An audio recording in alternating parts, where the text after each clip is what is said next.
Good morning class 12 students. So this is your subject physics and today we are going to start the new chapter, that is chapter number 13, nucleus. Okay, so this is lecture number 1 of this chapter. So as most of the topics of this chapter are already removed from the syllabus, so we will be taking only those topics which are there in syllabus, and most probably we will be completing the chapter in this lecture only. Okay, so let us begin first of all by the composition of nucleus.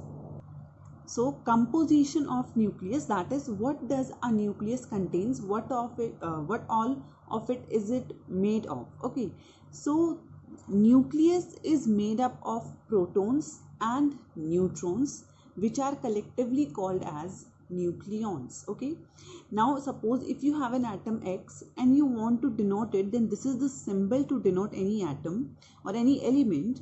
Okay, where X is your particular element, Z is the atomic number, and A is called the mass number. Now what is atomic number and what is mass number? Okay, so mass number, which is denoted by A, is nothing but number of protons plus number of neutrons in a nucleus, or you can say mass number is the number of nucleons. And atomic number Z is equals to number of electrons, or it is equal to number of protons. Why? Because as you know, every atom is stable, plus it is electrically neutral, so therefore negative charge is equals to positive charge, right? So A is the number of nucleons and Z is the number of electrons or the number of protons in a particular nucleus. Okay, so Z, as I told you, it is number of protons. So now if Z is number of protons and A is number of nucleons, can you tell what will be the number of neutrons? Because nucleons are equal to protons plus neutrons. That means A minus Z will be equal to number of neutrons in any element. Okay, because nucleons are again protons plus neutrons. Okay, now these neutrons are those particles which do not have any charge, and they were discovered by the scientist Chadwick. Okay, so proton has positive charge, as you know, and this neutron does not have any charge. Okay, and electron has again negative charge. Okay, so now if we talk about nuclear size, so it was, as you know, volume and mass will be somewhat related. So in nucleus it was said that volume of any nucleus is directly proportional to its mass number. Okay, so as volume is directly proportional to mass number A, so if you put the formula of volume, that is 4 by 3 pi r cube, that will be directly proportional to A. From here, see, 4 by 3 and pi, these are constants, so you can say R will be directly proportional to A to the power 1 by 3. Now to remove this proportionality constant, it can be written as R is equals to R naught A to the power 1 by 3, where R naught is a constant which can be written as 1.2 into 10 to the power minus 15 meters. So this relation is very important. This is the relation between the radius and mass number. Okay, and R naught has this value. Now by using this nuclear size, or by the radius this radius of nucleus, we will be seeing what is the nuclear density. Okay, so to calculate nuclear density, as you know, density is defined as mass upon volume. So if I suppose that small m, or this m, is the mass of one nucleon. Okay, so if small m is the mass of one nucleon, and as you know, A, that is capital A, is the total number of nucleons. So total mass of any nucleus will become Ma, and volume is nothing but 4 by 3 pi r cube. Now as we have derived a relation between R and A, by putting that value here, R will become R naught cube into A, because R cube will become R naught cube into A. Now cancelling the common terms, you will get 3m upon 4 pi r naught cube. Now as you can see, all these values are a constant, so when you will put the values, the density of the nucleus will come to be 2.29 into 10 to the power 17 kilogram per meter cube. So this is the nuclear density, which is a constant. Okay, so now we will be discussing different types of elements, that is isotopes, isobars and isotones. Okay, So now in isotopes, they are the atoms of same elements having same atomic number but different mass number. That is, if you have a element, okay, and you take its atoms which have same atomic number but different mass number, then that become isotope. For example, these are the isotopes of hydrogen. As you can see, they have same atomic number, that is 1, but they have different mass number, that is 1, 2 and 3. Okay, so these all are isotopes of hydrogen. Second is isobars. So isobars are the atoms of different elements which are having which are having different atomic number but same mass number. So you can say it is just opposite as that of isotones. Okay, so now examples are calcium and argon. Okay, so calcium has a atomic number of 20 and mass number of 40, and argon has a atomic number of 18 and mass number of 40. So as you can see, they have same mass number but different atomic number, so they become isobars. Plus they are different elements also, so these are isobars. So third is, so the last one is isotones. So isotones are those elements which contains same number of neutrons. Okay, so if we take the example of isotones, you can take chlorine and potassium. Okay, so as you know, chlorine has an atomic number of 17 and mass number of 37, and potassium has a atomic number of 19 and mass number of 39. So now if you calculate number of neutrons, and as I told you, number of neutrons is nothing but A minus Z. So for chlorine, number of neutrons will be 37 minus 17, which will come to be 20. And for potassium, the number of neutrons will be 39 minus 19, which will again come to be 20. So these are called isotones which have same number of neutrons. Okay, so now we will be studying about nuclear binding energy. That is, see, these nucleons, that is, these protons and neutrons are bound to the nucleus. That is, they are not free to leave it. So that means there is some energy which is binding these nucleons inside nucleus. That energy is called nuclear binding energy. And to remove these nucleons from nucleus, you have to supply that amount of energy. So you can say the energy required to move the nucleons at an infinite distance from nucleus such that there is no interaction between them is called nuclear binding energy. Or you can say the minimum energy. Okay, write a minimum term here also, because that minimum energy will be called nuclear binding energy. Okay, so now the question is, from where this nuclear binding energy comes? So it was said that this nuclear binding energy comes due to mass defect. So first of all, we will be studying what is mass defect. Okay, so it was seen that rest mass of nucleus is slightly less than the sum of the rest masses of free neutrons and protons composing the nucleus. That is, if you measure the mass of the nucleus and if you measure the mass of the protons and neutrons which are making that nucleus, then there will be difference in their mass, and it was seen that the rest mass of that nucleus is slightly less than as compared to the mass of nucleons. So this difference in mass was called mass defect. Okay, so this is called mass defect, and this mass defect was responsible for binding the nucleus and nucleons together. Okay, so you can say mass defect is nothing but the difference in the mass of nucleus and the rest masses of free neutrons and protons which are composing the nucleus. Okay, so now let us write mass defect mathematically. Okay, so as I told you, mass defect is the difference between the mass of nucleons and nucleus. So that will be equal to sum of masses of nucleons minus mass of nucleus, because mass of nucleus is slightly less, so we will be subtracting it. So this difference will be nothing but mass defect. Okay, so let us denote this mass defect by del M. Okay, now first of all, how to calculate sum of masses of these nucleons? So as you know, in any element, you have Z number of protons and A minus Z number of neutrons. So first of all, let me write the total mass of protons. So Z is the number of protons and MP, I am taking the mass of one proton. So this becomes total mass of protons plus A minus Z, that is number of neutrons, into M in small n. This is mass of one neutron. So this becomes total mass of neutron.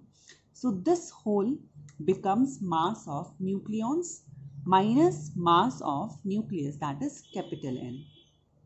So this is how you can write mass defect mathematically. Okay, so now if we want to calculate binding energy, now by mass energy Einstein relation, as you know, E is equals to mc square. So same formula we will be using here, that is binding energy is equals to m, that is del m into c square. Okay, so when you will just multiply this term by c square, it will become binding energy. Okay, so from here we will be defining 1 AMU, that is when our del m, that is mass defect, is 1 AMU, or you can say 1 atomic mass unit. Okay, so first of all, 1 atomic mass unit is equals to 1.67 into 10 to the power minus 27 kilograms. Okay, and if you want to define it, the 1 atomic mass unit is defined as 1/12 of mass of atom of carbon-12 isotope. Okay, so that means 1 atomic mass unit will be 1/12 of the mass of atom of carbon-12, and it is numerically equal to 1.67 into 10 to the power minus 27 kilograms. Okay, so now let us calculate when mass defect is 1 AMU, that is 1 atomic mass unit, what will be your binding energy. So to calculate binding energy, as you know, that is del m, that is 1 atomic mass unit, this quantity, into c square, that is 3 into 10 to the power 8 whole square. Now if I want to convert it into mega electron volts, so this quantity is in joule. To convert it into electron volt, we will be dividing by 1.6 into 10 to the power minus 19, and to convert it into mega electron volt, we will be multiplying it by 10 to the power 6 in denominator. Okay, so when you will solve it, it will come to be 931.25 mega electron volts. That is, when your mass defect is 1 atomic mass unit, your binding energy is this much. Okay, so that was all about your binding energy and mass defect. So now we will be studying about nuclear forces. Okay, so the strong forces that hold nucleons together in the nucleus of an atom are called nuclear forces. Okay, so now see, as you know, inside nucleus there are protons which are having positive charge. So that means because all the protons are positively charged, there will be some repulsive force between them.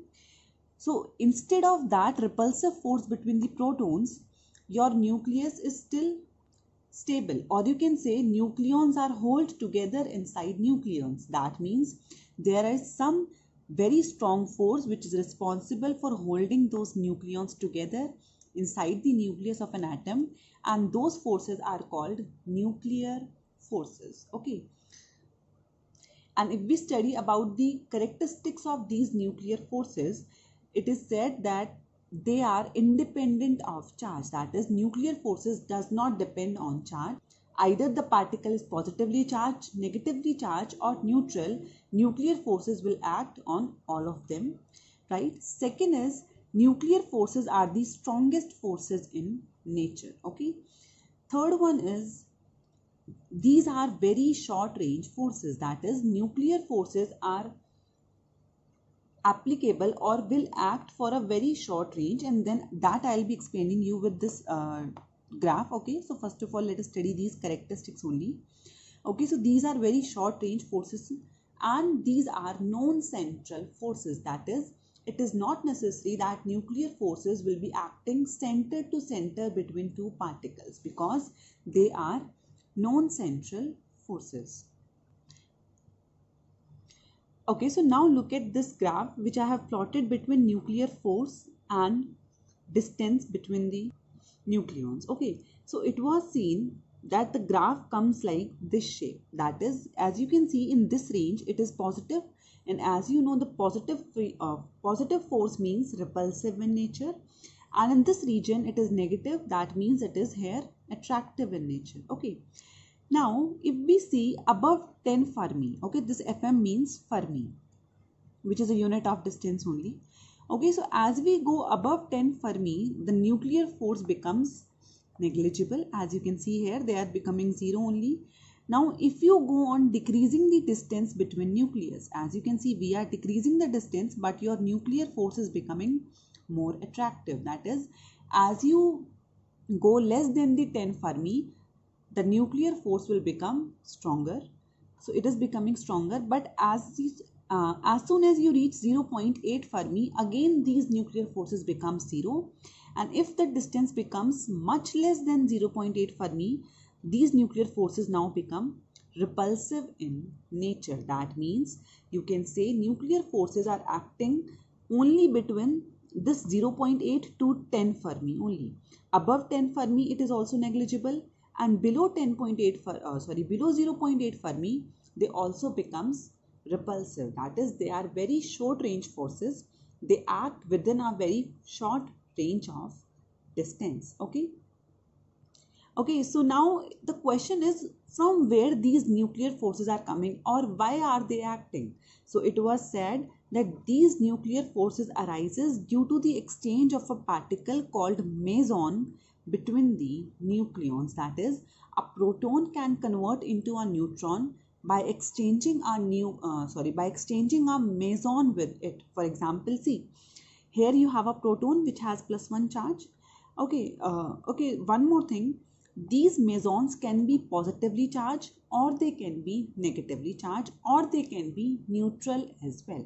So I have taken here two cases of meson. Okay, so this symbol means pi meson, which has a negative charge. This symbol means pi meson, which has a positive charge. Okay, so as you can see here, proton is getting converted into a neutron by exchanging a pi meson with it. Now how does it happen? See, proton is positively charged, that is +1. When we add a meson to it, which is a negatively charged particle, so in left hand side the total charge becomes 0.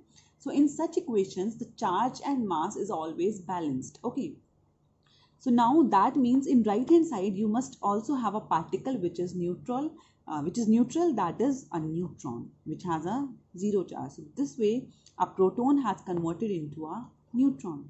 Similarly, if you want to exchange a neutron into a proton, so as you can see, neutron is neutral, plus it has to accept a pi meson which has a positive charge. So in left hand side, now the total charge becomes +1. So therefore it will convert into a proton which has a +1 charge. So this is how mesons are exchanged between the nucleons, and due to this exchange of this particle, these nuclear forces are arising between them. Okay, so the next topic is nuclear stability. That is how your nucleus can be more stable. On what factors does it depend? So I'll be discussing here 3 points. First point is that higher the binding energy per nucleon, higher will be the nuclear stability. This is very obvious. The more stronger nucleus is holding the nucleons, more stable it will be. So obviously higher binding energy per nucleon means higher stability. Nuclear stability also depends on neutron to proton ratio, and it was seen light nuclei, that for example hydrogen, helium, they are stable when number of neutrons is equals to number of proton, whereas your heavy nuclei are more stable when number of neutrons are greater than number of protons. Okay, so nuclear stability also depends on neutron to proton ratio. Third point is even odd number of protons and neutrons. So yes, nuclear stability also depends on whether the protons and neutrons are even in number or they are odd in number. So it was seen if neutron to proton ratio is even, that is we have even number of protons, this is for neutron, right? Even number of neutron and even number of proton, then the nucleus is maximum stable. if the ratio is such that your number of neutrons is odd and number of protons is even, then the stability is less as compared to this one. After that comes even odd, and after that comes odd odd. That means odd odd, that is odd number of protons and odd number of neutrons, will be having least stability. Okay, so this is the decreasing stability order for neutron to proton ratio. Okay students, so your chapter number 13 is completed. So you can do the questions from your NCERT and do the questions which are related to the topics which we have done. Okay, so in the next lecture I'll be taking all the doubts of your atoms also and nuclei also, because in atoms some questions were left, so I'll be discussing those also. Okay, thank you.